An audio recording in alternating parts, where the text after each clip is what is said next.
Hello mga momshi. Good morning mga momshi. Tingnan lang natin yung tapon dito.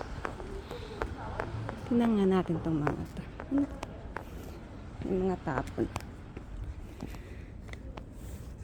Kumot.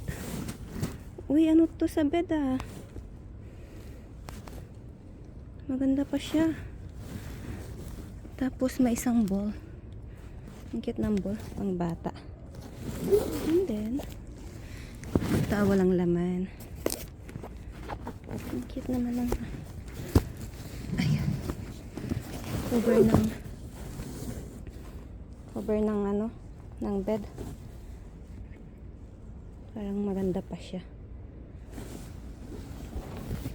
Anong size ka kaya? May mancha na siya. Huwag na natin kunin. Ito, may ano, tinapong bag. Ang cute. Ito na lang kunin natin. At saka yung bola pala. Ito, wag na. Nasaan na yung bola? Ang cute ng bola eh. Ito kasi makapal, may pum. Hindi pwede dyan sa Pinas. Ito, ang cute ng ball. Ayan. Napaka-cute. Ano siya, parang siyang styrofoam na ano, bola. At ito, bag. Ang cute ng bag. Okay na, okay pa. So, yun lang. Hindi natin makuha yung mga ano. Yung isa may mancha, yung isa naman makapal.